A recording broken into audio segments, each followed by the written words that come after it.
But Antron was very spicy in the NHRA press conference. I'm sure everybody will be seeing some stories about it in the coming hours. But he had some very interesting things to say. But one of the things he said was that he's not a talker, he's a doer. And that Shawn Reed is in many ways his protege.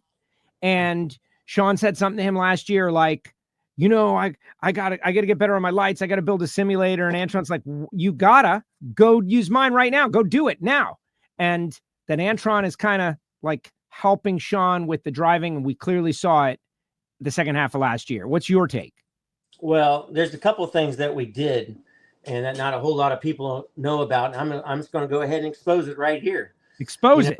Yeah. So Shawn was complaining all weekend that his helmet wasn't working, but secretly we put a device in it so he can hear the relays in the tree go off before the actual lights go on. So that helps a lot. And then we took a 9-volt battery and then we hooked it up to his left testicle. And when it hits that relay, sees that sound, it energizes the left testicle. And then all of a sudden, bam, his right foot goes down. Just like that. That's how we took the light from. Do you think that'll work for me? Because like is that something you can market, sell? Well, you do what you can do right now, else? Joe, is pinch your left testicle right now and see what your right foot does. Okay. Maybe it's your left. I don't know. Some people are wired differently. But mostly we've seen the best luck out of the left testicle. Suddenly I think you're serious. Like this is not I just want to see you pinch it. Well, that's not going to happen on the camera, but it might happen every now and again. So it is psychological though. A lot of this reaction time stuff.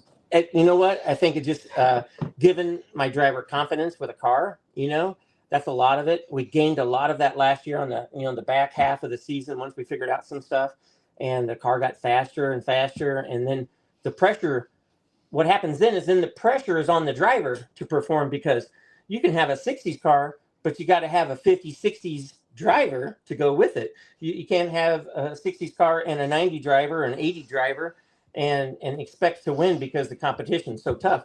So now it puts the pressure on the driver. What happens then is the driver's thinking about it. The driver's like, oh, crap, now it's on me. I got to cut a good light. And then the lights aren't so good. But I think as it goes along, as you get more runs and things like that, the confidence starts oozing out everywhere. The driver, the car, the crew, everything else. And so I think that's where you're starting to see this team blossom quite a bit, is that we feel like, we've got a good hot rod. We've got a pretty good handle on it. We're nickel and diming it, trying to get all the goodie out of it. And that gives Shawn a lot of confidence as a driver. Now I got to show up, So, Rob was just telling us a little bit about, I'm not even going to go there. You missed that part. You'll have to go back and watch. There's something interesting about attaching electricals. Anyway, moving forward. Yes. What does this tell us about the season that we're about to embark on, Shawn? Man, I love it. You know what I think, I've always been, I'm just happy being in a race car, right? And doing my own thing. And it's pretty cool to be around, Rob, about the same age as me. Okay, a year younger, but, we got the same mentality, man. I mean, he's never had like the best of the best parts, since he got into the dragster stuff, and I'm giving him the best of the best parts. And he's like the guy probably a lot of people had, they'd like to have him right now, but they can't have him. So, he's mine. I own him. I kissed him, so I own him. Don't say that, because, it's a tough sport, right? Like you got to worry about that at some point. Rob, rate your driver. Let's have a little fun with the two of you guys on the air here. You've worked with a lot of people. You worked with, Johnny Gray. You worked with Terry McMillan. How's this guy when it comes to putting the visor down? I tell you what, I'm pretty impressed. I really am. And that's not just because he's on there. That's not it.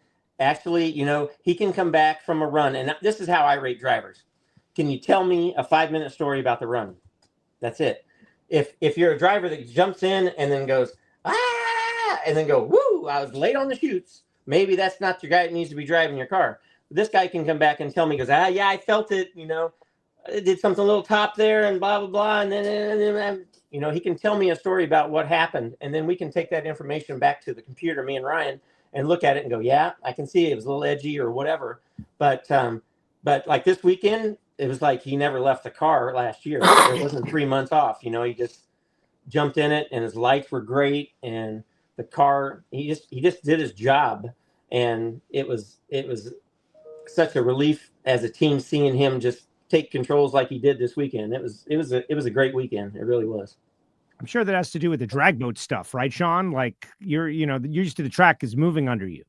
Yeah, you know what? I'm just a competitive guy. I want to do everything I can to get better and get an advantage, and it was definitely easier in the boats, not to take anything away from, the guys and girls that drive them things. But look, man, these guys and girls that drive these things, they're the best of the best. You take the Langdons and the Antrons and the Doug Kalitas and the Salinas and all these people have been driving on tracks for 20, 30 years. And Langdon, he goes back and runs another 3 months back in Qatar. I mean, the guy's just nonstop. I mean, they're like robots, man. And I'm Rocky in Rocky, and that they're like the Russian in Rocky. They're like machines, but I've got this, I'm in my office here in Washington State, and this is what I look at: my computer, and we got the old the practice tree that I work on, right?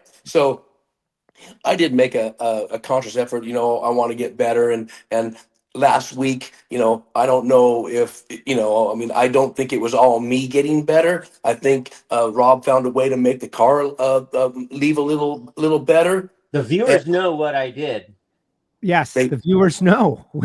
Yeah. You're gonna have to go back and watch. We know about the wire. Yeah. Oh, the Don wire. doesn't know about it just yet, but everyone else knows about it. Yeah, we know about the wire, Shawn. Yeah. You're good. So I'm glad I didn't take all the credit on that, because, man, I thought I was I hit the gas. And I'm like, man, I'm way better this year than last year. Why is my right leg flying out so fast? Yeah, what's going on? Why am I reacting so hastily? What's almost as exactly. if something is It's like prompting me. I think what they did, I said this a year ago, man, if you could just put a shock collar on me and activate it every time Justin Ashley hits the throttle, then I could at least have 060s, because he's hitting the stuff on 030s. And with that little delay, I stab it on 060.